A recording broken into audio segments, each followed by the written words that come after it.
Dios espera que usted venza. Dios espera que usted esté firme. Dios espera que usted triunfe. No ponga excusas con su carácter. No ponga excusas con su pasado o su presente. Si Dios está esperando algo de usted, le dará la unción para que lo logre. Pero tendrá que lograrlo. Me ha enviado a pregonar libertad a los cautivos y a los presos, apertura de la cárcel. No importa cuál sea tu prisión, en Cristo hay libertad. Somos FOU, Iglesia Cristiana. Encuéntrenos en Bogotá los viernes a las 7 p.m. y los domingos a las 10 a.m. en la carrera 22, número 16869, Barrio Toberín.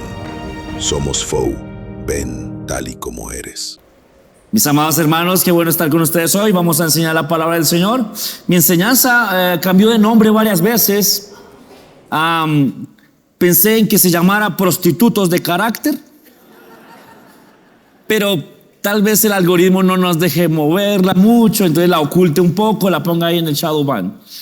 Entonces me ocurrió otra palabra: cristianos guarichos. Pero creo que no se entendería en los demás países donde nos ven. Entonces el Señor me guió y mi enseñanza se llama ¿Cómo no ser un cristiano de chocolate? Amén. El Señor nos va a exigir firmeza. Tenga eso por seguro. Y si nos exige algo es porque lo podemos dar. El Señor le dijo a Josué: mira que te mando que te esfuerces y seas valiente. No temas ni desmayes porque yo estoy contigo. O sea, tendríamos ocasión o tendríamos excusa de no esforzarnos, de temer y desmayar si el Señor no estuviera con nosotros. Pero como sí está con nosotros, no tenemos excusa para no esforzarnos, no temer y no desmayar. ¿Comprende lo que estoy diciendo? ¿Okay? Entonces, ahora una palabra más técnica para eso que yo trataba de poner coloquialmente es la palabra pusilánime. No es una palabra muy conocida hoy, no es una palabra muy, a ver cómo lo digo, muy natural, y menos en esta época de destrucción del español con el reggaetón. Pero se la voy a leer en el diccionario. Dice: es un adjetivo que menciona falta de ánimo, valor para soportar desgracias o para superar grandes desafíos. Alguien pusilánime es temeroso, dubitativo y falto de coraje. Ahora, pero si pusiéramos a la enseñanza cristianos pusilánimes, de pronto la gente no le llamaría la atención. Ahora, se aplica para personas que no tienen dominio, que no tienen ánimo, que les falta energía, que no afrontan las situaciones con la actitud correcta. Y hablando de situaciones, nosotros sí que sabemos de eso. En el mundo tendréis aflicción, pero confiad, yo he vencido al mundo. O sea, si hay alguien que va a tener líos en este mundo, son los cristianos. Usted se convirtió y su familia se fue en contra. ¿Cuántos saben que eso es verdad? Usted se convierte a Cristo y sus amigos lo dejan. Usted se convierte a Cristo y ahora es el centro de las burlas. Y si usted no es firme, si usted es pusilánime, tal vez termine negando la fe o impidiendo que Dios le dé a cosechar una gran victoria porque se rindió antes. Amén. Vamos a ver un ejemplo. Vaya a Hechos 13, verso 3. Busqué unos sinónimos para pusilánime. Dice acá el diccionario: apocado, encogido, temeroso, miedoso, medroso. Y hay unas palabras, no sé por qué el diccionario de la lengua castellana pone eso, pero no las voy a leer. Cobarde, blando, blandengue, tímido, flojo. Son sinónimos para pusilánime. ¿Encontró Hechos 13:13? Se lo leo. Dice: Pablo y sus compañeros se hicieron a la mar desde Pafos y llegaron a Pergue de Panfilia. Juan se separó de ellos y regresó a Jerusalén. Esto es importante. ¿Cuál es este Juan? Juan Marcos. Juan Marcos no era uno de los 12. no era uno de los 12 apóstoles. Parece ser, la tradición comenta que pudo haber sido sobrino de Bernabé. Aquí la Biblia lo llama Juan, más adelante lo llaman Marcos. Juan Marcos llegó a ser discípulo del apóstol Pedro y gran colaborador del apóstol Juan. Y el evangelio que tenemos de Marcos fue escrito por él, pero no era inicialmente uno de los 12. Amén. Sabemos que hay varios textos en la Biblia que no son escritos por los 12 discípulos, por lo menos del Nuevo Testamento. Sabemos que la carta de Judas no es escrita por uno de los 12 discípulos, porque era el hermano del Señor, lo mismo que Jacobo. Eran hermanos del Señor que escribieron cartas, ¿no? Ahora, sigue ahí conmigo. Me voy a saltar al capítulo 15, verso 13. Estábamos en el capítulo 13, verso 13. Ahora me voy a saltar al capítulo 15, verso 36. Que acabamos de leer, que el apóstol Juan y sus compañeros salieron a predicar, y entre los cuales iba Juan Marcos.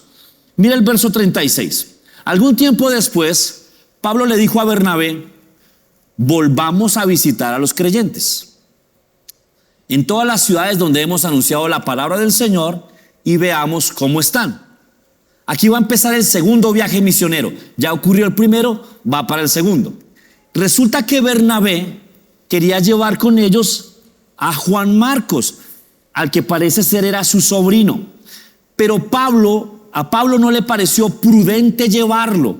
Note, Juan Marcos, un discípulo de Jesús, alguien que creía en Cristo. Pero Pablo no le parece prudente llevarlo.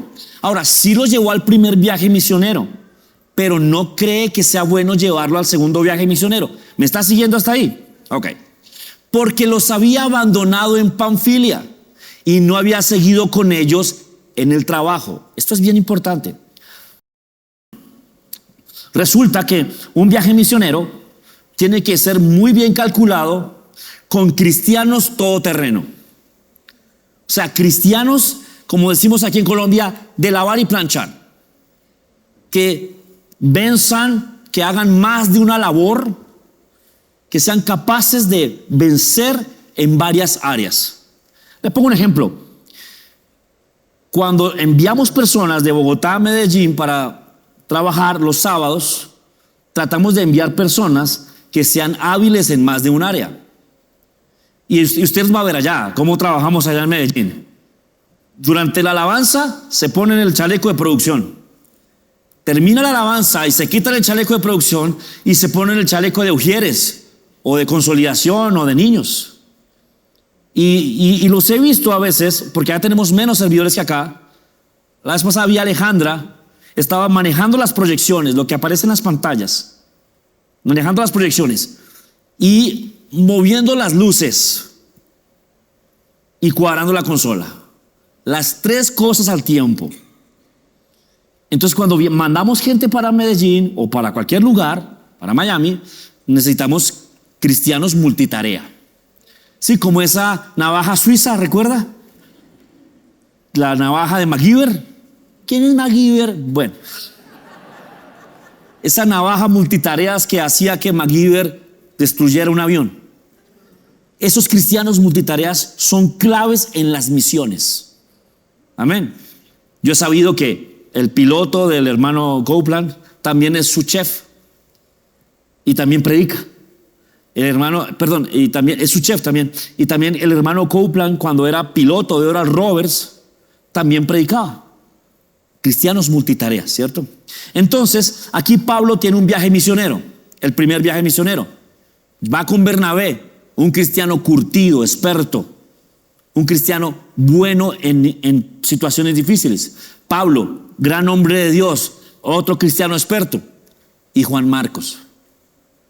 Juan Marcos se blandengueó a la mitad, para utilizar uno de los términos que me dio el diccionario, blandengue. A la mitad se corrió. A la mitad del viaje se echó para atrás. A la mitad del viaje le dio mamitis. A la mitad del viaje le pareció muy duro y los dejó en Panfilia. Entonces ahora la labor que estaba determinada para 3 quedó para 2 nomás. Y eso sí que se pone difícil. Cuando aquí a veces nos falta un operario en algún área que está programado y de repente no pudo venir o algo no alcanzó a llegar, hay cositas que empiezan a fallar. Y yo pregunto, oye, ¿por qué falló esto? Y me dicen, es que tal persona no llegó. Imagínese un viaje misionero. Se pone difícil porque el viaje misionero dura meses. O sea, es una baja de varios meses. No es una baja de un servicio acá. Es una baja de varios meses. Entonces Pablo, con absoluta razón, creo yo, dice que no le pareció prudente llevar a Marcos. O sea, era imprudente llevarlo. ¿Qué tal lo vuelva a hacer? ¿Qué tal otra vez se eche para atrás? Ahora, Bernabé quiere llevarlo. Ahora, usted sabe quién es Bernabé, no sé si lo recuerda. Bernabé es el hijo de la consolación. Bernabé es el que cree en todos. Bernabé es el que da la segunda, tercera, cuarta y quinta oportunidad. Bernabé cree que Juan Marcos esta vez lo va a hacer mejor. Pero Pablo, muy serio, muy estricto, muy organizado, dice, no es prudente. No es prudente, ¿qué tal nos falle otra vez? Volvemos a quedar solos, mire cómo nos fue. Sufrimos mucho, nos tocó cargar todo a nosotros, nadie nos cubría la espalda, lo que él tenía que hacer nos tocó hacerlo a los dos, no predicamos igual. ¿Me entiende lo que estoy diciendo? Ok, mira el verso 15. Perdón, el verso 38. Pero a Pablo no le parecía prudente llevarlo, porque los abandonó en Panfilia. Mire cómo dice la versión TLA de eso mismo. Pues no quiso seguir trabajando con ellos. O sea, Pablo dice que Juan Marcos no quiso seguir trabajando con ellos. La versión del mensaje dice, Pablo no estaba dispuesto a llevar a alguien que abandonaba el trabajo. ¡Wow! No debían llevar consigo al que había renunciado, dice la amplificada. Mire que los términos se ponen serios. Y los había abandonado en Panfilia y no había seguido con ellos en el trabajo. No sé, piense que el arquero de un equipo se cansa en la mitad del partido. ¡Ay, me voy! Los pone en problemas. ¿Ok? Pablo no cree que esto esté bien, no lo va a llevar. Mira el verso 39. Se produjo entre ellos un conflicto tan serio que acabaron por separarse. Wow. Bernabé se llevó a Marcos y se embarcó rumbo a Chipre. Y es algo para pensar. No tengo toda la información, lo sabremos en el cielo, pero Bernabé desaparece acá. No aparece más, no tiene más participación. Venía siendo muy activo. Bernabé fue el que recogió a Pablo, ¿lo recuerda? Cuando Pablo se convierte, que todo el mundo tiene miedo de él, Bernabé, el hijo de consolación, es el único capaz de darle una oportunidad al que antes los perseguía y lo trae a los apóstoles. Gran labor de Bernabé. Y ahora Bernabé pareciera que sacrifica su ministerio por un pusilánime, por un blandengue, por una persona que no llega al final, que se rinde en la mitad, que no termina el curso de inglés, que no vuelve al gimnasio, que no se toma todo el tratamiento. Aplíquelo a cualquier cosa que nos pueda reflejar ahí. ¿Me está comprendiendo hasta ahí? Ok. Marcos 14:51. Vaya ahí conmigo al Evangelio según San Marcos, capítulo 14:51. Está, si es verdad lo que dice la tradición, que es el mismo Juan Marcos, está Juan Marcos hablando de Juan Marcos en el Evangelio de Marcos. Wow, buenísimo esto, porque así somos de honestos los hombres de Dios. Esperemos que seamos así, honestos, ¿no? Ahora, por favor, recuerde esto para no enlodar el nombre de Marcos. El Evangelio según San Marcos, parece ser que Marcos era un joven de una familia adinerada. Entonces tenía debilidades que da la comodidad, pero habilidades que da la comodidad. Las debilidades que da la comodidad, tal vez era malo soportando el clima, tal vez era malo cargando cosas, tal vez era malo comiendo cualquier cosa. Eso le pasa a los gomelos, dicen por ahí. Pero era bueno en otras áreas que da la comodidad. Parece que sabía idiomas, parece que era un buen escribano, parece que tenía habilidades para relacionarse con personas de alta posición. Entonces, cuando Pablo y Bernabé se pelean por Juan Marcos, Bernabé se lo lleva otra vez de vuelta a Jerusalén y lo toma el apóstol Pedro. El apóstol Pedro toma a Juan Marcos y le dicta el evangelio según San Marcos. Por eso el evangelio según San Marcos suena y se siente como a palabras de Pedro. Y naturalmente los errores de Pedro no aparecen tan notorios en Marcos, aparecen notorios en Juan. ¿Okay? Y miren lo que dice Marcos de Marcos en el evangelio de Marcos. Pero cierto joven le seguía cubierto el cuerpo con una sábana y le prendieron. Mas él, dejando la sábana, huyó desnudo. Miren los referentes de Juan Marcos. Era un joven, ojo con esto, cierto joven. Parece ser que la noche que apresaron a Jesús, porque Judas sopló los lugares, Judas delató los lugares donde Jesús iba a estar esa noche. Parece ser que la guardia del templo, junto con Judas y los hombres armados, primero llegaron al aposento alto. El aposento alto parece ser que era la casa de Bernabé o la casa de los padres de Marcos. O era un aposento hermoso, un lugar bien decorado para que fuera la cena del Señor en esa noche. Entonces Jesús toma la cena con los discípulos y sale para el Monte de los Olivos, que es donde es apresado al final. Pero la guardia del templo llega a ese lugar buscando a Jesús cuando Jesús ya salió. Entonces Marcos, lleno de buenas intenciones, lleno de ánimo, sale corriendo semidesnudo, corriendo envuelto en una sábana para advertir a Jesús que lo van a capturar. Los guardias del templo se dan cuenta, le echan mano y él huye en peloto, huye desnudo. Sí, mire la historia de Marcos como va apareciendo ahí. Es muy bonito esto, ¿no? Este es ese Marcos que abandona a Pablo, que no es capaz de lograrlo. Ahora, no sé, para nosotros hoy día es fácil analizarlo, pero analícelo en ese tiempo. Tal vez Juan Marcos no sabía que ese iba a ser el primer viaje misionero del evangelio a los gentiles. Ahora nosotros lo sabemos. Ahora, si a nosotros con esta información nos invitan a viajar con Pablo, tal vez decimos, claro, yo no me pierdo eso. Pero Marcos no tiene esa información. Ellos simplemente van a viajar. No saben que eso se va a convertir en el primer viaje misionero del gran apóstol Pablo y del evangelio de Jesucristo a los gentiles. Entonces, no seamos tan duros con Marcos, porque necesitamos identificarnos con él. Amén. Pero estamos hablando de personas con carácter animado, pero poco resistente. Estamos hablando de personas que dicen sí, pero no logran sostener su sí. O personas que dicen no, pero no logran sostener su no. O personas que inician con ánimo, pero no llegan al final. Eso es pusilánime, débil, flojo, no termina hasta el final. Y hay más ejemplos de eso en la Biblia que inclusive llevan a pecado. Inclusive llevan a grandes fallas. Por ejemplo, mire Gálatas, capítulo 1, verso 6. Carta de Pablo a los Gálatas, capítulo 1, verso 6. Mire cómo dice acá el apóstol. Dice, estoy maravillado de que tan pronto os hayáis alejado del que os llamó por la gracia de Cristo.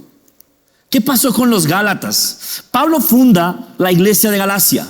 Pablo llega a Galacia y les predica el evangelio con poder y con milagros. Y los Gálatas, en el inicio de su iglesia, fueron llenos del Espíritu Santo y oraban en lenguas. Hoy, ¿en cuánto tiempo algunos hermanos logran orar en lenguas? Hay gente que me ha dicho que lleva años y no ha logrado orar en lenguas. Pablo llegó a Galacia y dejó a estos hermanos llenos del Espíritu Santo y orando en lenguas. Más adelante va a revisarlos y se da cuenta que se están apartando del Señor. Muy pronto. Por eso dice que se sorprende. Estoy maravillado, sorprendido de que tan pronto ustedes estén fallando. O sea, como que Pablo presentía que a veces los hermanos pueden enfriarse un poco o perder el ánimo. Pero él pensaba que como habían sido llenos del Espíritu Santo y había sido tan glorioso el evangelio en ellos, eso iba a tardar mucho. Se maravilla, se sorprende y se decepciona al darse cuenta que al otro día o a los pocos días estaban negando la fe. No sé si me comprende lo que le estoy diciendo. Ahora, ¿sabe qué? Ayer hablaba esto con un hermano. ¿Sabe qué? Los cristianos se convertirán de acuerdo al mensaje que les predicamos. Si les predicamos un mensaje conveniente, cómodo y sencillo, así será su conversión. Pero si les predicamos un mensaje radical, rotundo, contundente, definitivo, hasta la muerte, así será su conversión. Algunos no tienen primer amor, tienen primer cariño. Nunca han tenido primer amor. Y Pablo está notando algo acá terrible. Mire cómo lo dice en otras versiones. Por ejemplo, la Dios habla hoy. Dice: estoy muy sorprendido de que ustedes se hayan alejado tan pronto de Dios, quien los llamó mostrándoles en Cristo su bondad, y se hayan pasado a otro evangelio. Note que Pablo les predicó el evangelio con señales, con prodigios, y quedó sorprendido de que al otro día o a los pocos días, no, ya no. ¿Le ha pasado eso con alguien? ¿Ha visto eso con alguien? Mejor aún, ¿le ha pasado a usted que a los pocos días de iniciar algo que usted sabía que era de Dios, que sabía que era bueno, no logró continuar? Yo sé que nos ha pasado. Vamos a detectar eso hoy. Mire cómo lo dice la versión del lenguaje actual. Dios los llamó a ustedes, por medio de Cristo les mostró su amor. Por eso casi no puedo creer de que en tan poco tiempo hayan dejado de obedecer a Dios. Está muy sorprendido Pablo. Más adelante utiliza palabras muy duras para esto. No es suave, porque no se están alejando de una ocasión, no se están alejando de una oportunidad, se están alejando de la salvación. O sea, eso es infierno. Si no hay cielo, el resto es infierno. Y Pablo los está amonestando. Se sorprende. ¿Cómo es posible? Si ayer alababan, hoy se quejan. Si ayer cantaban, hoy reniegan. Si ayer se congregaban, hoy se enrumban. ¿Qué pasó? ¿Por qué tan rápido? Y es que a veces algunos cristianos o algunas personas tienen más continuidad que otros. Esta generación sufre de eso. ¿Cuántos saben eso? Esta generación tiene la costumbre de abandonar rápido. Por eso ideas absurdas como el suicidio, el aborto, el divorcio son tan fáciles para abordar por nuestros jóvenes. Nuestros padres no pensaban en divorciarse, pensaban en aguantar hasta la muerte. Y bueno, a veces vivían hogares falsos, hogares terribles, pero traía sus cosas buenas porque los niños por lo menos crecían viendo a papá y mamá. Ya hoy no pasa eso. Se vistió como no me gusta, divorciémonos. No me dice amor por las mañanas, divorciémonos. Yo quiero ser empoderada, divorciémonos. Yo quiero ser princeso, divorciémonos. Y eso inclusive está llegando a los trabajos. Se quejan de que no hay trabajo, pero los jefes, los patrones, los líderes de empresa se quejan de que son flojos, de que no quieren cumplir 8 horas. Bueno, ahora son 6. No quieren cumplir las 6 horas de trabajo. Se toman 2 horas de almuerzo y 1 hora para el tinto, y llegan tarde y se quieren ir temprano, y se les exige y denuncian maltrato laboral y se sindicalizan. No se imagina, yo me cansé de recomendar hermanos. En una ocasión un empresario me dijo: pastor, ¿está bravo conmigo? ¿Y por qué? ¿Por qué me manda esa gente? Yo, ¿cómo así? Me está mandando solo flojos. ¿No tiene gente que trabaje bien allá? Yo, oh Dios. Mentiras, pastor, mentiras. Yo, ok, sí, ya entendí. No volví a recomendar a nadie, porque no vamos hasta el final. Inclusive eso se ha trasladado a situaciones más rotundas como la vida. Los videojuegos nos enseñaron que si ibas jugando mal, te matan, vuelves a empezar. Eso hace uno en un videojuego. Y ahorita los jóvenes, para ellos suicidarse es otra cosa más. Ya no lo observan como voy a salir del juego, voy a perder mi vida. No, me aburrí, me voy. Y es esto, es una invasión de pusilanimidad. Estoy inventando un término ahí. Bueno, generación de cristal, eso es. Eso es. Ahora, las personas débiles de carácter fácilmente son presas del diablo. Muy fácilmente. Vaya por favor conmigo a la segunda carta del apóstol Pedro, capítulo 2. Segunda carta de Pedro, capítulo 2,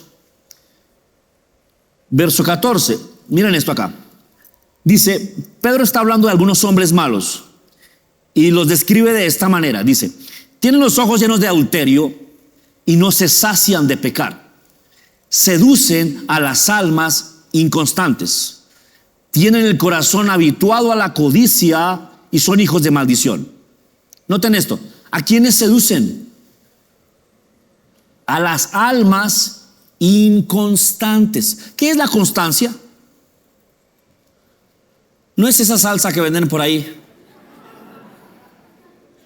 Es periodicidad. Es buena costumbre. Es práctica. Es entrenamiento. Constancia. Dice que con fe y constancia se alcanzan las bendiciones. Constancia. Siguen buenos números, números positivos. ¿A quién seducen los pecadores? A los inconstantes. ¿Hay algo que usted hace constantemente? En eso va a ser mejor cada vez. ¿Hay algo que usted no hace constantemente? Eso se le olvidará. ¿Cómo fue que hicimos? ¿Cómo era que se hacía? Ay, se me olvidó. Porque no fue constante, no lo hizo seguido. Amén. ¿Sabe que en Estados Unidos hay una multinacional, ya está en varios países, una multinacional de gimnasios que puso sus inscripciones a un cuarto del precio que las demás empresas de gimnasios, que los demás gimnasios, a un cuarto del precio? O sea, si un gimnasio normal, su suscripción al principio de año valía 100, ellos la pusieron a 25. Pues muchos corrieron a inscribirse. Un gimnasio a 25 cuando los demás están a 100. Algunos pensaron que estaba haciendo una torpeza porque era imposible que un gimnasio se sostuviera con tan poco. Pero el dueño del gimnasio sabía que la gente no vuelve. Entonces se le inscribieron más personas de las que podía mantener en su gimnasio. Se le inscribieron muchísimas más personas de las que su gimnasio daba abasto. Pero como él sabía que no volvían, estaba muy tranquilo. O sea, la inconstancia es derrota para unos y victoria para los vivos, para los avivatos. ¿Se está entendiendo eso? El avivato se aprovechará del inconstante. Lo estamos viendo acá. Vamos a leer en la Nueva Versión Internacional. Mire cómo dice acá. No pueden ver una mujer sin desearla. No se cansan de pecar. Seducen a las almas débiles. Son expertos en la avaricia. Son gente maldita. Wow, es durísimo. Bueno, pero no, mi punto no es los malditos. Estoy hablando aquí de que los que son presa de ellos. Almas débiles. Otra vez. Primero almas inconstantes. Ahora almas débiles. Almas sin fuerza. Almas que no pueden decir no con firmeza. Almas que no sostienen un sí. Almas inconstantes. Fácilmente son seducidas. Ahora se lo voy a leer en la versión del lenguaje actual. Esos hombres no pueden ver una mujer sin desear tener relaciones sexuales con ella. Nunca se cansan de pecar. Engañan a los que no confían mucho en Cristo y son muy buenos para conseguir lo que desean. Wow, mire cómo lo redujo acá a una frase muy entendible. Porque bueno, alma débil, ¿qué significará alma débil? ¿O qué significará alma inconstante? Pero aquí dice, a los que no creen mucho en Cristo. Ok, genial eso, ¿no le parece? Creer mucho en Cristo me da un alma fuerte. Buscar a Cristo constantemente me da un alma fuerte. O sea que no confiar mucho en Cristo me da un alma débil. Bien sencillo de entender. La amplificada dice, atraen a las almas inestables. ¿Qué es inestabilidad? No logra estar en un solo lugar. Personas que cambian de iglesia 2, 3 veces al año. Personas que cambian de pareja 2, 3 veces al año. Personas que cambian de género musical 2, 3 veces en su vida. Personas que cambian de equipo de acuerdo a cómo vaya ganando. Personas que cambian de amigos varias veces en un año. Eso es inestable, no puede plantarse. Esas personas terminan pensando que yo soy cuerpo universal de Jesucristo. No pertenecen a una iglesia, no se plantan en una iglesia, entonces nunca prosperan, porque nunca siembran en una iglesia. ¿Está entendiendo esto que le digo? Van de un lado para otro. Dice la Biblia que son llevados por vientos de doctrina, que son como el tamo que arrebata el viento. El tamo que arrebata el viento es un arbusto que crece en los tejados. No hay forma de profundizar en un tejado, lo va a arrebatar el viento. Mira las frases que pude sacar de ahí. Almas inconstantes, almas débiles, almas inestables, porque no confían mucho en Cristo. Volvamos a Gálatas. Pablo sigue tratando ese asunto con ellos en Gálatas. Ahora vamos al capítulo 3, verso 1. Pablo sigue tratando de hacerlos volver. Primero haciéndoles notar, tan rápido pelearon, tan rápido se enojó con Dios, tan rápido se ofendió. Y entonces sigue aquí Pablo. Miren lo que dice. Gálatas duros de entender. ¿Quién los embrujó? En nuestra predicación hemos mostrado ante sus propios ojos a Jesucristo crucificado. Ojo con esto. La predicación de Pablo fue tan clara, tan real, que es como si ellos hubieran visto a Jesús crucificado.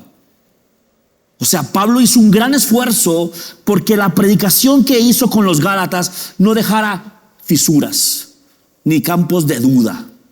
Les predicó a Jesucristo de forma tan real que los Gálatas pudieron imaginarse lo que ocurrió. Pero les pregunta, ¿tan duros para entender son? ¿Tan difíciles para apreciar? Y hay más palabras. Por ejemplo, la Nueva Versión Internacional dice, Gálatas torpes, ¿quién los hechizó? ¿Sabe que hechizar es como si alguien con un arte mágico lo vuelve a usted en un títere? Como si alguien con un arte mágico doblega su voluntad. ¿Sabe que el principio básico de la hechicería es la manipulación de la voluntad ajena? ¿Quién los manipuló? Parecen embrujados, parecen hipnotizados, parecen cebados, seducidos. Mire cómo lo dice la TLA. Ay, Gálatas, qué tontos son ustedes. Hasta parece que estuvieran embrujados. Yo mismo les di una explicación clara de cómo murió Jesús en la cruz. Embrujados. Pablo está viendo que los Gálatas están fuera de su sentido común. Pablo está viendo que los Gálatas actúan como poseídos, como sin voluntad, como sin entendimiento. Y utiliza palabras fuertes, duros para entender, torpes, embrujados. Mire cómo dice la amplificada. Oh Gálatas tontos, irreflexivos, superficiales. Wow. O sea, no son capaces de mirar profundo. No son capaces de hallar la sustancia. Le pregunto algo. ¿Alguna vez se ha comido la puntica del ala de un pollo asado? Pastor, ¿de dónde saca sus ejemplos? Comerse la pierna es fácil. La piernita tiene esta agarradera. La piernita tiene agarradera. Yo fui pobre mucho tiempo y el pobre aprovecha cualquier espacio. Y a veces yo no perdonaba la puntica del ala porque tenía hambre, el pollo no había alcanzado para todos, entonces tocaba pelar hueso. y aprendí a comer cartílago. Hermano, eso no se come. No lo y hay algunos que comen colágeno del hueso. Y eso ahora es un manjar, lo cobran carísimo. Yo me acuerdo que yo iba a la tienda, pedía hueso de canilla, y ahí estaba el colágeno. Y eso no valía nada. Ahora eso es un manjar para la piel. Y no decir nada del murillo. Ahora es osobuco. Y se lo cobran a uno como si fuera carne guayú, pero es osobuco. Y era murillo, carne con harto nervio. Yo cogía la punta del ala, después de haber comido los cartílagos, haber pelado las costillas y haberme chupado los huesos. Cogía la punta del ala del pollo asado. Oh, qué elixir era eso. Tiene unos taninos. Parezco Ratatouille hablando de pollo. Tiene tanto sabor que muchas veces me comía hasta los huesos del ala por todo el sabor que tenía. Encuentra la sustancia hasta el fondo. Pablo dice aquí que son superficiales, no son capaces de masticar más allá, no entran más profundo, se conforman con la Reina Valera, que es muy buena, pero no la entendí, pastor. Entonces corren a la TLA, que es muy buena, pero nunca son capaces de encontrar la del mensaje, la amplificada, la Dios habla hoy, la antigua, la del osito, es una locura para ellos. No entienda, pastor. Pues entienda, pues entre a fondo, pues enciérrese en su cuarto, abra la Biblia y no salga de ahí hasta que entienda. Pero no, los gálatas eran tontos, superficiales, inestables, pusilánimes, embrujados, blandengues. Yo comprendo su silencio. Ahora, algunos se consuelan justificándose en su carácter. Pastor, es que yo soy melancólico. Otros dicen, no, pastor, es que yo soy colérico. Diga, yo soy cristiano. Porque aunque esos caracteres son reales, aunque esas formaciones del carácter son reales, no estoy diciendo que no existan, deben ser sujetadas para ser moldeadas a la estatura de la plenitud de Cristo, a los dones del Espíritu, al dominio propio. Amén. No estoy diciendo que eso no exista, estoy diciendo que tenemos que vencer. Porque alguien me criticaba, pastor, o sea que usted no cree que haya problemas mentales. Sí, claro, yo creo que hay problemas mentales, pero creo que si el Señor te exige algo es porque te sanará para que lo logres. Dígame amén. Ahora vaya conmigo a Joel 3:10. El que tiene Biblia de papel sabe encontrar Joel. Mira lo que dice: forjad espadas de vuestros asadones y lanzas de vuestros hoces. Diga el débil, fuerte soy. ¿Qué verso? Es un verso para llenos del Espíritu. Note que está diciendo que de un asadón, ¿para qué es el asadón? Para limpiar la paja, para recoger el heno, para darle al ganado. Yo nunca he visto un Avenger con asadón. Nunca. O sea, no es un arma, eso no parece intimidar a nadie, un asadón.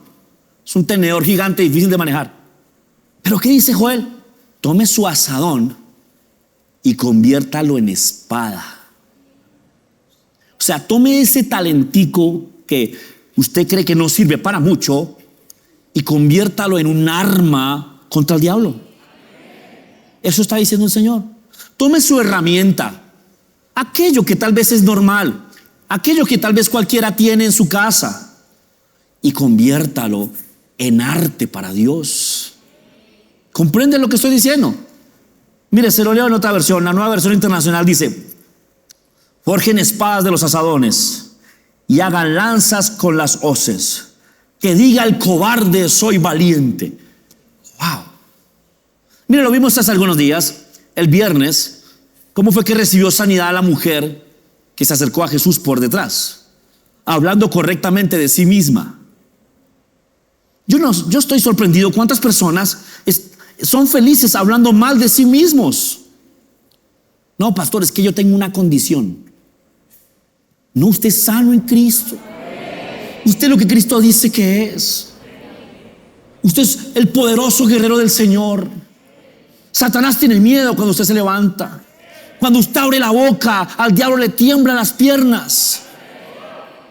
No, pastor, no, ese no soy yo no puedo.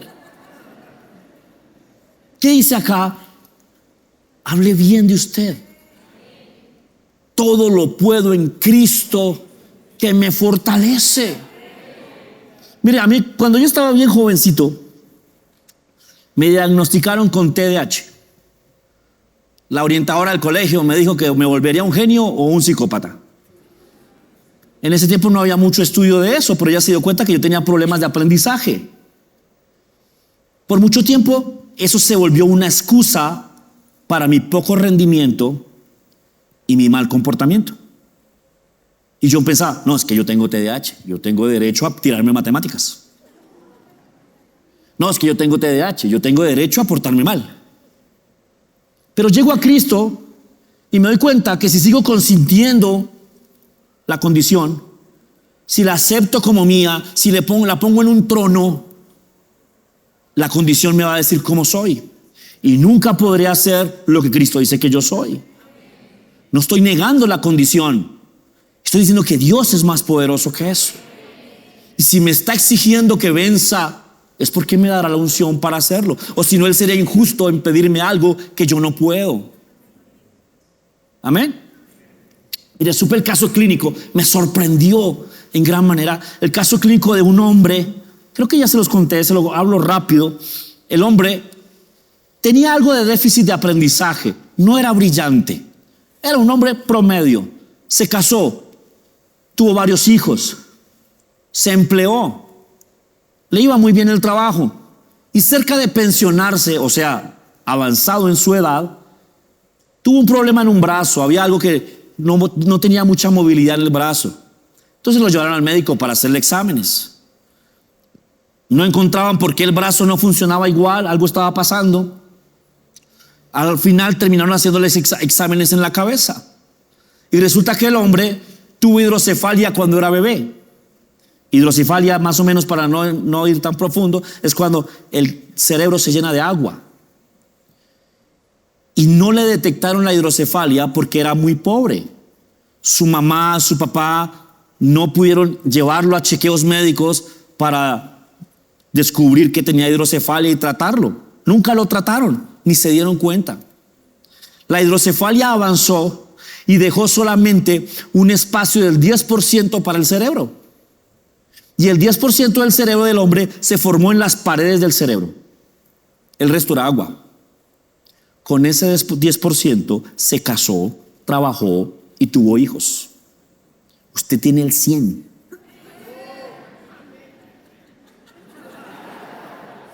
Usted y yo tenemos el 100.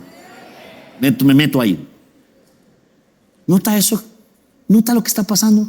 Estamos tolerando la debilidad. Estamos consintiendo la situación. Estamos entronando la condición. Y el Señor me está diciendo, diga al débil, fuerte soy. O sea, diga el de problemas de aprendizaje, yo puedo aprender, puedo lograrlo, puedo rendir, puedo alcanzar, puedo mejorar. Diga el melancólico, temeroso, que no es capaz de enfrentar nada, diga, todo lo puedo en Cristo que me fortalece. Puedo matar cualquier Goliat, puedo defender a mi nación, puedo cuidar a mi familia, puedo proveer para mi casa. Amén. Mire cómo lo dice la TLA. Conviertan sus herramientas en armas de guerra, los más cobardes en hombres de valor. Wow. Dios mío, qué bueno eso, ¿no? Nota la gran diferencia, cobarde, ahora hombre de valor. Diga conmigo, soy un creyente de valor. No soy un cobarde. Soy valeroso. No tengo temor. Así tiene que hablar de usted mismo. Ese debe ser su lenguaje. Se lo leo en la versión del mensaje. Deja que el débil infle su pecho y diga: soy un luchador. Infle su pecho. Soy un luchador. ¿Cómo se siente de bien? ¿Cómo se siente de bien obedecer al Señor? Ahora, nuestro valor, nuestro coraje, nuestra victoria empezará sosteniendo nuestra palabra. Así empezará, sosteniendo nuestra palabra. Mire Mateo 5:37. Se lo leo ahí rápido. Cuando ustedes digan sí, que sea realmente sí. Cuando digan no, que sea no. Fácil. ¿No se ha dado cuenta que a veces usted dice no y alguien lo reconviene? Venga, pero, venga, no sea malito. No. Pero tan brusco. Que no. O algún sí, voy a hacer esto. Sí, lo haré. Mantenga su sí. Eso empezará a darle valor. Amén. Salte conmigo ahí, por favor, a Hebreos 11. El hall de la fama de la fe. La liga de la justicia de Dios. Y estos sí eran liga de verdad. Amén. Miren esto. Por la fe Abraham, que había recibido las promesas, fue puesto a prueba y ofreció a Isaac como su hijo único. Por la fe lo hizo. A pesar de que Dios le había dicho: tu descendencia se establecerá por medio de Isaac. Consideraba Abraham que Dios tiene poder aún para resucitar de los muertos. Así que en sentido figurado recobró a Isaac de entre los muertos. Wow. Diga conmigo: por la fe. Por la fe Isaac bendijo a Jacob y a Esaú, previendo lo que les esperaba en el futuro. Por la fe Jacob, cuando estaba a punto de morir, bendijo a cada uno de sus hijos, a cada uno de los hijos de José, y adoró a Dios apoyándose en la punta de su bastón. Por la fe José, al fin de su vida, se refirió a la salida de los israelitas de Egipto. Diga conmigo: por la fe. Y dio instrucciones acerca de sus restos. Por la fe. Por la fe Moisés, recién nacido, fue escondido por sus padres durante 3 meses, porque vieron que era un niño precioso y no tuvieron miedo al edicto del rey. Diga conmigo: por la fe. Por la fe Moisés, ya adulto, renunció a ser hijo de la hija de Faraón y prefirió ser maltratado con el pueblo de Dios que disfrutar de los efímeros placeres del pecado. Diga conmigo: por la fe. Consideró que lo oprobio por causa del Mesías era una mayor riqueza que los tesoros de Egipto. Por la fe. Porque tenía la mirada puesta en la recompensa. Por la fe salió de Egipto sin tener miedo a la ira del rey, pues se mantuvo firme como si estuviera viendo al invisible. Diga conmigo: por la fe. Por la fe celebró la Pascua y el rociamiento de la sangre, para que el exterminador de los primogénitos no tocara a los hijos de Israel. Por la fe el pueblo cruzó el Mar Rojo, como por tierra seca, pero cuando los elegidos intentaron cruzarlo, se cerró. Diga conmigo: por la fe. Ahora, sigue hablando después de Sadrach, de Mesac, de Abednego. Menciona a Sansón, a Barak, a una ex prostituta, Rahab. Menciona a David y a los profetas y a los jueces. Todos hicieron grandes hazañas, pero ¿cómo lo hicieron? Por la fe. Le pregunto algo: ¿tiene fe? Ya tiene lo que ellos tuvieron. Ya tiene lo que ellos tuvieron. Mira el verso 37, verso 36. Vamos a terminar esa partecita con el 36. Dice: otros sufrieron la prueba de burlas, azotes e incluso de cadenas y cárceles. Fueron apedreados, aserrados por la mitad, asesinados a filo de espada. Anduvieron fugitivos de aquí para allá, cubiertos de pieles de ovejas y de cabras, pasando necesidades, afligidos y maltratados. El mundo no merecía gente así. Otra versión dice: de los cuales este mundo no era digno. Anduvieron de aquí para allá por desiertos y montañas, por cuevas y cavernas. Diga conmigo: por la fe. Imparables, indestructibles, indetenibles. Satanás temía de ellos. Satanás se puso contento cuando por fin murieron. Por la fe. ¿Alguien tiene fe aquí? Amén. Cierro con esto. Segunda de Timoteo 4:11. El apóstol Pablo, ya un poco más anciano, un poco más viejito, muy experto, muy usado por Dios, escribe esta carta a Timoteo y le dice: solo Lucas está conmigo, recoge a Marcos y tráelo contigo, porque me es ayuda en mi ministerio. Wow. ¿Quién era su ayuda en el ministerio? Marcos. Lo logró. Dejó de ser un pusilánime blandengue, un bebecito llorón. Dejó de ser una persona en la cual no se podía confiar, hasta que llega al punto en que Pablo le dice: lo necesito para el ministerio. Wow.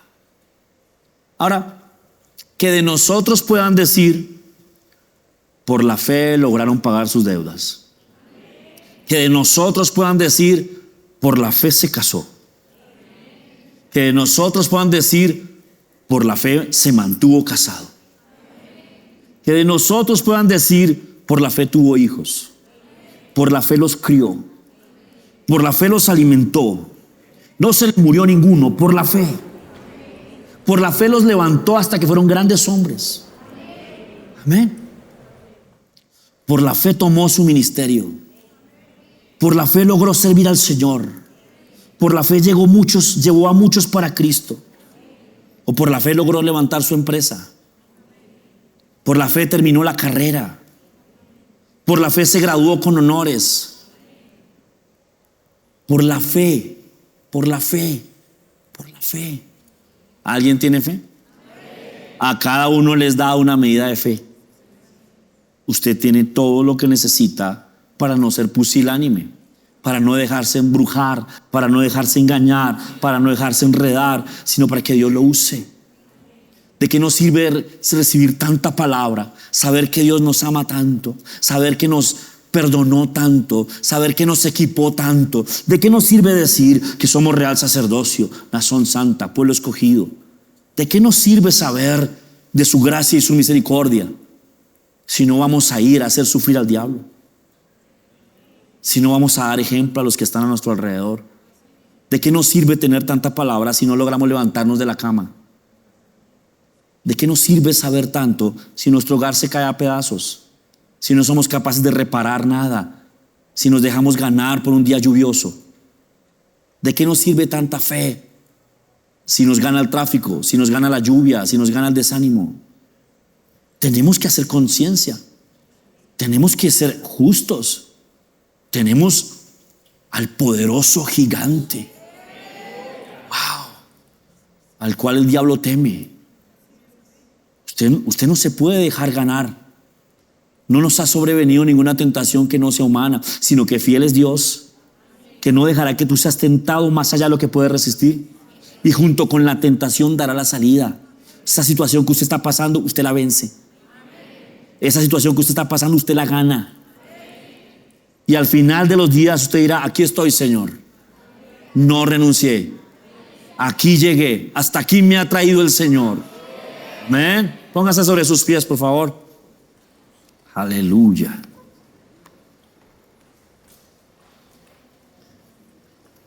Por eso es que dice la palabra que nos lleva de triunfo en triunfo y de victoria en victoria, que somos más que vencedores en Cristo Jesús. Ore ahí conmigo, levante sus manitos. Padre precioso, te damos gracias por amonestarnos, por sacudirnos, Señor. Te damos gracias por motivarnos, alentarnos, fortalecernos. Te damos gracias por concientizarnos, aterrizarnos, despertarnos. Te damos gracias por equiparnos, porque si nos exiges es porque nos diste cómo, porque no nos pedirás algo que no podamos hacer, porque tú eres fiel y justo y no permitirás que tengamos una prueba que no podamos resistir. Sí podemos, Señor. Gracias te damos, Dios bueno. En esta hora creemos que el mayor está con nosotros, que es más grande el que está en mí que el que está en el mundo, que si Dios está conmigo, ¿quién contra mí? ¿Quién contra mí? ¿Quién contra mí? Muéstreme uno que le haya ganado al Señor, al poderoso gigante, invicto en batalla. Muéstreme uno que haya podido con mi Dios. No existe, no está, nunca lo habrá, porque no hay otro Dios como Él. No hay otro tan grande, no hay otro tan fuerte. Mano fuerte es el Señor, el brazo extendido con nosotros, escudo y adarga es su verdad. Aleluya. Gracias, Señor, por animarnos. Creemos que nos has dado dominio propio, poder y amor. Creemos que nos has dado la capacidad de vencer y de alumbrar con nuestra victoria. Para cuando nos pregunten cómo lo logramos, podamos decir: hasta aquí me ayudó el Señor. Él está conmigo como poderoso gigante. Gracias, Jesús. Amén. Aleluya. Gloria a Jesucristo. Dele gloria, gloria al Señor. Ahora, si usted que está conectado ahí, algo de esta enseñanza le pareció útil o cree que alguien necesita escuchar esta enseñanza, es bueno que la comparta. Escriba amén. Entre a la publicación por la red social donde nos esté viendo y escriba amén. No deje que los algoritmos dejen esto en oculto. Esta palabra es necesaria, muchas personas la necesitan. Escriba en la red social amén. Y algo muy importante: si alguien de los que está aquí o alguien que está conectado no ha creído en Jesús, no se puede desconectar, no se puede ir de aquí sin Jesús en su corazón. Porque es Jesús la garantía de la victoria. Porque ninguno que ha creído en Él será avergonzado. Él es la garantía de la victoria. Él fue el que venció en la cruz, despojando a los principados y potestades. Los exhibió públicamente, triunfando sobre ellos. Dice la Biblia, otra versión, que se los puso como si fueran ropa. Él ganó en la cruz. Y yo soy más que vencedor en Cristo Jesús. Entonces nadie que esté aquí que no conozca a Jesús se puede ir igual. Nadie que esté conectado que no conozca a Jesús se puede desconectar igual. Es bien sencillo. La Biblia dice: con el corazón se cree y con la boca se confiesa. Que todo aquel que invocar el nombre del Señor será salvo. Que con el corazón se cree para justicia y con la boca se confiesa para salvación. Vamos a confesar a Jesús con toda nuestra fe. Vamos a decirle que es nuestro Dios y empieza nuestra victoria. Diga esto conmigo: Señor Jesucristo, en este momento, con toda mi fe, te reconozco como mi Dios, como mi Señor y mi Salvador. Pongo toda mi confianza en ti. Mis dificultades, mis luchas, mis batallas, ahora las peleo contigo a mi lado, con tu Espíritu dentro de mí. Gracias por tu perdón. Gracias por tu sangre que me limpió. Gracias por hacerte mi Dios, mi Señor y mi Padre. Amén. Ahora, si usted hizo esa oración por primera vez, o alguien aquí hizo esa oración por primera vez, usted ahora es cristiano. La sangre de Jesús ahora cuenta a su favor. El diablo ya no tiene derecho de dañarlo. Usted se cambió de bando. Está en el bando de los vencedores.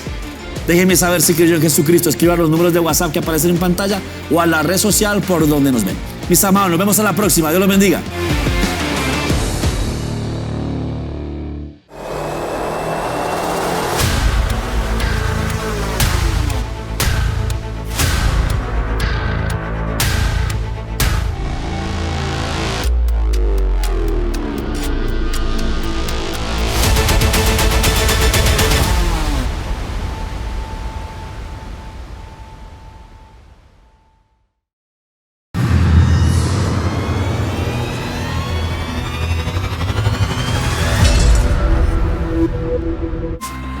FAU Academy, una academia de artes para que desarrolles tu don y lo hagas brillar. Técnica vocal, técnicas de rap y hip hop, batería, guitarra, bajo, piano,